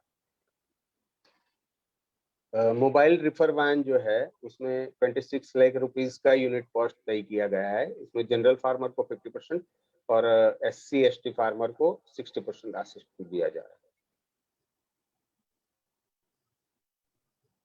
है। लिव टिश्यू एनालिसिस लैब, तो ये भी नर्सरी में हम कर सकते हैं। बहुत ही कम जगह रोकने वाला सिर्फ एक ही मशीन हमें चाहिए और उसका यूनिट कॉस्ट 25 लाख रुपए है, जिसमें जनरल फार्मर के लिए 65 और SC/ST फार्मर के लिए 75% असिस्टेंस दिया जाता है। Low cost onion storage up to the 25 metric ton, जिसका यूनिट कॉस्ट 1.75 लाख रुपीज है, और सारे फार्मर के लिए इसमें 50% असिस्टेंस गवर्नमेंट की तरफ से दिया जाए। लो कॉस्ट प्रिजर्वेशन यूनिट जो है उसमें भी 2 लाख रुपए का यूनिट कॉस्ट है, और उसमें भी 50% असिस्टेंस सारे फार्मर को दिया जाता है। कोल्ड चेन सप्लाई अगर कोई डेवलप करना चाहता है थ्रू द स्टेट या थ्रू द नेशन, तो उसका यूनिट कॉस्ट 600 लाख रुपए है, और कॉमन एरिया के लिए इसमें 35% और हिली एरिया के लिए उसमें 50% असिस्टेंस गवर्नमेंट की तरफ से दिया। इंटीग्रेटेड पैक हाउस जिसमें कन्वेयर बेल्ट हो, वॉशिंग की फैसिलिटी हो, ग्रेडिंग की फैसिलिटी हो, तो ये सारी कुछ फैसिलिटी पैकेजिंग तक की, तो उसका यूनिट कॉस्ट 50 लाख रुपीज है, और उसमें कॉमन एरिया के लिए 35% और हिल एरिया के लिए 50% असिस्टेंस गवर्नमेंट की तरफ से दिया गया।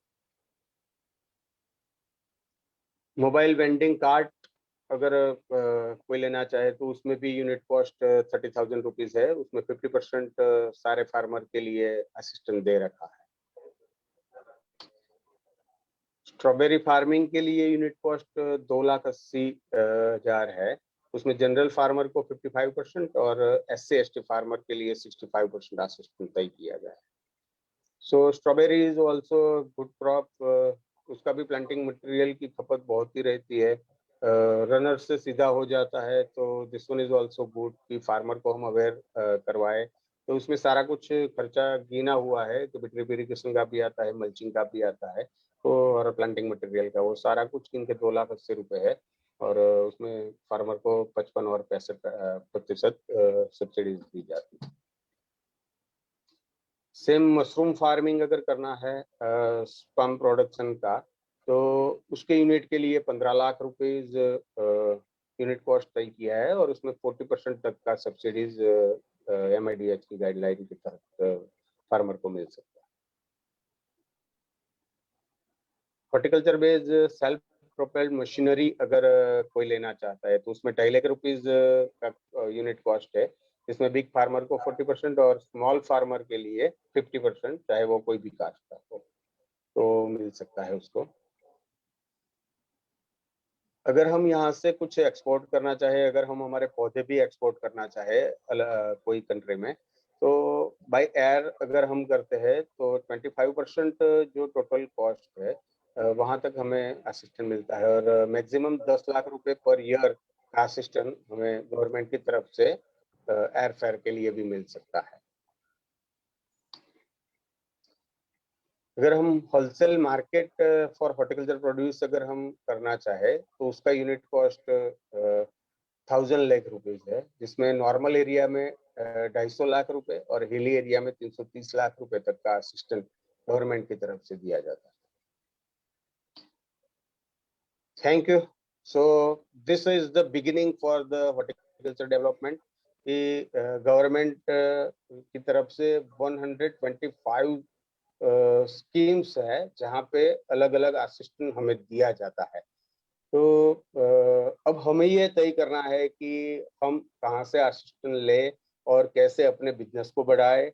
नर्सरी को नर्सरी ना समझे और उसको हमारा एक कॉर्पोरेट हाउस ही समझे, इसमें जहाँ हम टिश्यू कल्चर लैब भी लगा ले, उसमें हम लीफ एनालिसिस लैब भी लगा ले, उसमें हम प्लांट हेल्थ भी लगा ले, मृदा परीक्षण का भी लगा ले, और नर्सरी को सिर्फ प्लांटिंग मटेरियल प्रोड्यूस करने का यूनिट ना रखते हुए हमारा सेंस चेंज करके अगर हम बिजनेस की तरफ देखेंगे तो it's a very very very big business for all the nursery man. Thank you.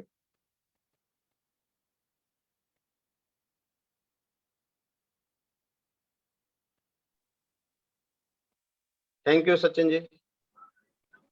If any questions? Thank you Nilesh ji, आपने बहुत ही विस्तार में और कम समय में बहुत बड़ी जानकारी दी है। एक तो मैं माफी चाहता हूँ कि मेरा कंप्यूटर से इंटरनेट कनेक्ट नहीं हो पाया, सो मैंने मोबाइल से ही पूरा स्क्रीन पे दिखाया, और थोड़ा ठीक रहा होगा कि नहीं, आई डोंट नो। सर मेरा एक क्वेश्चन बहुत था। ही सुंदर रहा। इंफॉर्मेशन पार्टिसिपेंट्स को मिलना जरूरी है। आपने बहुत सुंदर इंफॉर्मेशन हमें पार्टिसिपेंट्स को, इंडियन नर्सरीमैन एसोसिएशन इसके लिए आपका बहुत बड़ा शुक्र है, लेकिन बहुत सारे क्वेश्चंस आप दोनों speaker his question is regarding with the biofertilizer and crop waste value addition. Karan Singh, can you ask your question please? Mr. Karan Singh. मैं बोल रहा हूँ सर, नमस्कार। मैं किसान भी हूँ और उसके बाद में कुछ डेवलपर भी हूँ, रिसर्चर भी हूँ। तो मैंने एक अच्छा डेवलप किया है कि जो हमारा क्रॉप का जो वेस्ट बच जाता है उसका बायो फर्टिलाइजर, लिक्विड फर्टिलाइजर बना के और उसको ड्रिप में हम यूज कर सकते हैं। इसका एक डेमोन्स्ट्रेशन यूनिट भी हम लोगों ने वद्राड़ में नीलेश सर के साथ में वहाँ पे लगाया है, जिसको ये लोग 2 साल से इन्होंने उपयोग भी किया है। और ड्रिप में, क्योंकि हमारा जो वैदिक नेचुरल प्रोसेस का डाइजेस्टर है, जिसके अंदर जो भी आप बायो मटेरियल डालते हैं, चाहे आपका खरपतवार हो, प्लांट का पूरा पौधा हो, वहां पे तो हमने पूरा जो पपीता का पौधा वो पूरा ही डाला और उसके बाद में 100% लिक्विड आता है जो जिसको ये कर सकते हैं। तो ये एक इनपुट के लिए बहुत ही, नर्सरी के लिए बहुत अच्छा है कि हमारी कॉस्ट कटिंग करने के लिए सबसे बेस्ट है कि हमारे पास में वेस्ट तो होगा ही और उसके बाद में उससे लिक्विड फर्टिलाइजर, जिससे हमारी कॉस्ट कम हो जाएगी। दूसरा, उसमें जो गैस निकलेगी वो कहीं ना कहीं हमारे जो भी, क्योंकि जिस तरीके से हम एज ए कॉर्पोरेट हाउस इसको समझ रहे हैं आगे इंडस्ट्री को, तो उसमें कहीं ना कहीं एज ए फ्यूल यूज हो सकता है। तो ये भी एक बहुत अच्छी चीज है और इस पे भी मैं आपके प्लेटफॉर्म से, सरकार से और गवर्नमेंट गुजरात से और हमारे केंद्र सरकार से भी अनुरोध करूंगा कि इस वाले प्रोजेक्ट पे भी कुछ सब्सिडी दी जाए, जिसके लिए किसान को आगे आने वाले समय में बेनिफिट भी है और उपयोगी भी है। और एक लास्ट बात मैं बोलना कर अपना वाणी को विराम दूंगा कि ये जो प्रोडक्ट है ये सबके लिए जरूरी है कि आज किसान की खाद की फैक्ट्री किसान के खेत पे उसके वेस्ट से। धन्यवाद सभी के लिए, बहुत बहुत धन्यवाद। और आगे ये हमारे देश के लिए बहुत अच्छी चीज है। धन्यवाद जी, धन्यवाद। आज का वेबिनार है ये सबसे बहुत ही बढ़िया है। सर मेरा एक क्वेश्चन है। हाँ जी, पूछिए सर। सर आपका जो बायो कंट्रोल लैब के लिए जो आप सब्सिडी है उसके कंपोनेंट्स क्या है? बायो कंट्रोल में हमें क्या क्या चीज करनी होगी, क्योंकि हम उसकी तैयारी कर रहे हैं इस वक्त। ओके, जैसे हम तो ट्राइकोग्रामा का काम कर रहे हैं, ट्राइकोग्रामा पे कर रहे हैं। इसके अलावा और कुछ के कौन कौन से कंपोनेंट आएंगे इसमें? सबसे पहले तो आपका जो 90 लाख रुपए का एक यूनिट कॉस्ट है ना, और पब्लिक सेक्टर के लिए तो वो 100% है, और अगर जनरल फार्मर है आप तो इसके लिए 65। सर मेरा एग्री क्लिनिक है, मैं एग्री क्लिनिक में ही करूंगा, मैं एग्रीकल्चर डॉक्टर हूँ। ओके, आप मुझे पर्सनली अगर मैसेज डाल देंगे तो मैं पूरा उसका डॉक्यूमेंट है वो आपको मेल कर सकता हूँ, है ना सर, कि आपको क्या क्या डॉक्यूमेंट चाहिए और छोटे छोटे क्या क्या इक्विपमेंट चाहिए, उसका कॉस्टिंग क्या तय किया गया है। सर आप मेल आईडी शेयर कर देंगे सर? Sure, nilesh.horticulture@gmail.com। आप सचिन जी चैट में डाल दीजिए, नीलेश जी आप चैट में डाल दीजिए। We have 5 minutes left only. Okay. Within 3 questions, then we have to wrap up our webinar. Hello sir. Till sir मेरा क्वेश्चन था। लालजी जी प्रसाद, please ask your question. हाँ, लालजी जी पूछिए आपका क्वेश्चन। ललजीत जी। हेलो सर, मेरा एक क्वेश्चन था। हाँ जी।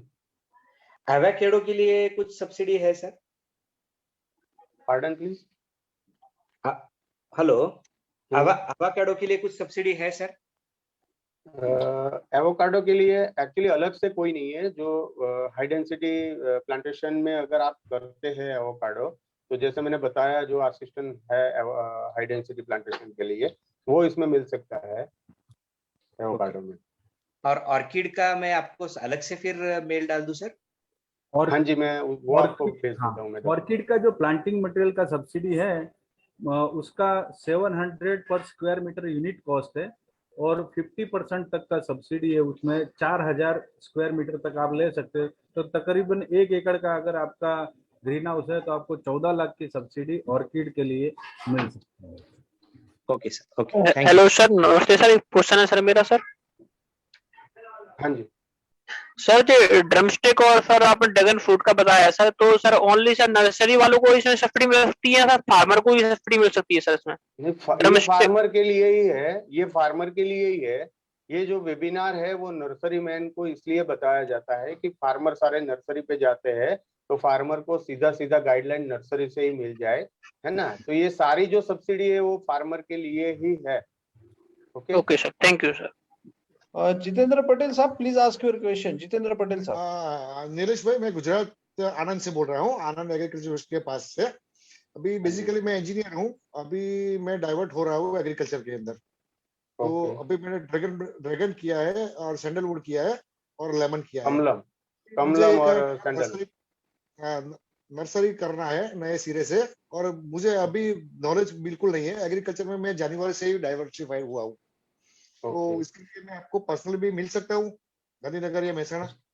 श्योर, मिल सकते हैं सर। आप आपका क्वेश्चन पूछिए सर। अभी ये जो है नीले दोनों स्पीकर अपने चैट में सेल नंबर शेयर कर देंगे, उनके ईमेल आईडी चैट में आपको मिलेंगे। अभी जो हमारे पास समय है वो सवाल जवाब के लिए है। आपका कोई सवाल हो तो मुझे नर्सरी करना है, तो मैं कौन से, अभी तो मैं नया हूँ, तो वो पहले ट्रेनिंग मुझे लेना पड़ेगा? श्योर, आप एक बार मिल लीजिए। गुजरात में ही है, आनंद में ही है, ठीक है। मैं नंबर अभी शेयर कर देता हूँ, you will call me, okay later. Thank you thank you. Mod sir, आपको भी रिक्वेस्ट है मेरा कि please share email ID. I am doing it, I am just नमस्कार। So it will be convenient for all the participants to contact you through email. हाँ यादव जी, आपका सवाल पूछिए। यादव जी, आपका सवाल पूछिए। सर हो गया सर, मेरा सवाल हो गया सर। नमस्कार। हेलो, बोलिए सर, आपका क्वेश्चन। जैसे अभी इन्होंने बताया, साहब ने बताया, गुजरात के लिए जो स्कीम्स है और सब्सिडीज है, वो महाराष्ट्र में कहाँ मिलेगी ये सब इंफॉर्मेशन हमें? ये डिपार्टमेंट ऑफ हॉर्टिकल्चर से आपको मिल जाएगी, है ना। Okay sir, okay thank you. So thank you. हाँ जी, बोलिए साहब। सर प्रवीण मोदी। एक्चुअली मुझे पूछना था सर कि वेजिटेबल नर्सरी के लिए मतलब जो NHB एक्रेडिटेशन के लिए क्या क्या प्रोसीजर करना पड़ेगा फार्मर्स को? जो जनरल प्रोसीजर से नेट हाउस होना चाहिए, पॉली हाउस होना चाहिए और उसका ट्रे वगैरह वो ठीक है, लेकिन उसमें सर एक्रेडिटेशन के लिए कुछ अलग से इंफॉर्मेशन है? एक्रेडिटेशन के लिए जैसे मैंने पहले ही बताया आपको कि जो एक तो कॉन्स्टिट्यूशनल है आपका, इंडिविजुअल है या वो आपको एक तो तय करना पड़ेगा, है ना, कि कंपनी है आपका, FPO है या कोऑपरेटिव सेक्टर है, ठीक है। सेकंड, मदर प्लांट डिटेल, आप किस चीज का नर्सरी करना चाहते हैं वो आपको तय करना है। आप मैंगो का करना चाहते हैं, आप सिट्रस का, आप वेजिटेबल का करना चाहते हैं, तो आपको सारे जितने भी हाइब्रिड प्लांट्स आप सैपलिंग्स बनाने वाले हैं तो उसका डिटेल आपको देना पड़ेगा, कौन सी वेराइटी है, कौन सा लॉट नंबर आप यूज कर रहे हैं, और जितने भी अभी तक किए हैं उसका भी आपको एक रिकॉर्ड मेंटेन करके रखना पड़ेगा, है ना। फिर मल्टीप्लिकेशन मेथड है, तो आप कौन सा मीडिया यूज कर रहे हैं प्रो ट्रे के अंदर, आपको कोपिट यूज कर रहे हैं, उसके साथ वर्मिकुलाइट है, परलाइट है या वर्मी कंपोस्ट है, तो ये सारी चीजें आपको बतानी पड़ेगी मीडिया एक्रेडिटेशन के लिए। फिर आपका जो फ्लो चार्ट है वो एक रखना पड़ेगा कि भाई सैपलिंग में आप कितना इरिगेशन सिस्टम है आपका, इरिगेशन का क्वालिटी कैसा है आपका, EC क्या है, pH क्या है, उसका लैब टेस्ट रिपोर्ट भी उसके साथ रखना पड़ेगा, है ना। फिर आपके नर्सरी का पूरा लेआउट होना चाहिए कि भाई मीडिया स्टोरेज यूनिट कहाँ पे है आपका, सॉइल मीडिया स्टेरिलाइजेशन आप कहाँ पे करते हैं, फिर आपका स्टोरेज यूनिट जैसे बताया, फिर उसके बाद लेबरर के लिए क्या फैसिलिटी आपने क्रिएट की है, चेंजिंग रूम बनाया है या नहीं बनाया है ना, तो वॉशरूम है उनके लिए, तो ये सारी फैसिलिटी भी आपको एक्रेडिटेशन में दिखानी पड़ेगी। उसमें एक स्टार सिस्टम होता है, सिंगल स्टार, 2 स्टार और 3 स्टार। जितना अच्छा आप दिखाएंगे, और उसमें फीस तो कॉमन है, तो आप सिर्फ वेजिटेबल ही क्यों, आप सारे प्लांटिंग मटेरियल ले लीजिए। हमारे नर्सरी मैन के लिए एक क्वेश्चन है सही में कि हम एक्रेडिटेशन तो करवा लेते हैं, करते हैं सिर्फ नींबू का करते हैं या मैंगो का करते हैं, और सब्सिडी के लिए सारे बिल हम दे देते हैं, है ना। तो अगर जितने भी क्रॉप है हमारे, तो वो सारे का आप एक्रेडिटेशन रखिए, उसके मदर ब्लॉक रखिए। इतना स्पेस एटलीस्ट हमारे पास होगा तो हम क्वालिटी प्लांटिंग मटेरियल दे पाएंगे फार्मर को।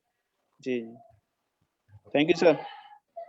सर एक्चुअली ये इन्फॉर्मेशन बहुत कम जगह पे मिल पाता है, हम लोग भी एक्रेडिटेशन में जाते हैं तो कुछ फार्मर्स को नहीं पता होता है, तो उसके लिए ये इन्फॉर्मेशन होना बहुत जरूरी है। Thank you sir. सही बात, okay, welcome.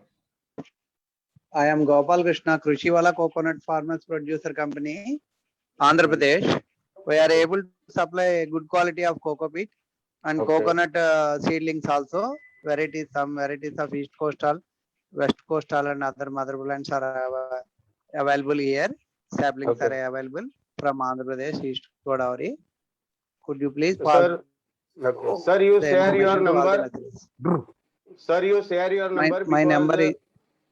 Because due to the Taukte cyclone, Gujarat lost a lot of coconut trees, and Gujarat in next season Gujarat need lot of planting material of coconut. So you just share your number. Yes, every day farmers are asking about source of planting material. So please write down your mobile number in chat box.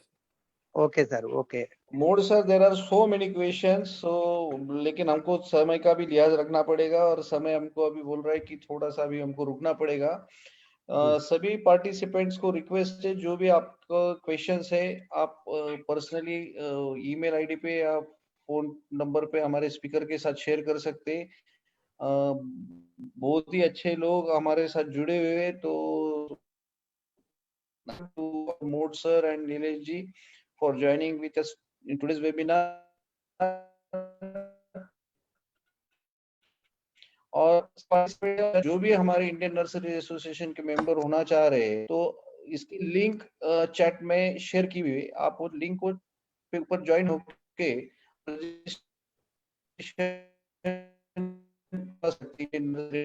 इसलिए those are willing to join or being a member of Indian Nurserymen Association to fill up the form and send it to Indian Nurserymen. तो आज के इस webinar में बहुत ही अनमोल मार्गदर्शन हमारे Phalgun mood साहब ने किया और नीलेश जी ने भी उनको बहुत ही अच्छे से ये सभी स्कीम्स समझाई।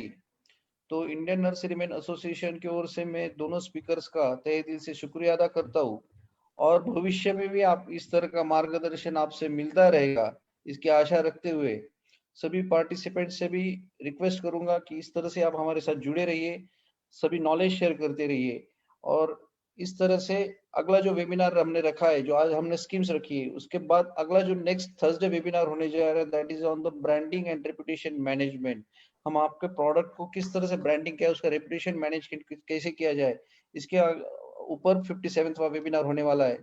तो आज दोनों स्पीकर्स का, सभी पार्टिसिपेंट्स का और स्पेशल थैंक्स टू हमारी जो आईने की टीम काम कर रही है, Shivangi madam, Riya madam, Pinky madam, they are taking a lot of efforts for these webinars. So thanks to them also.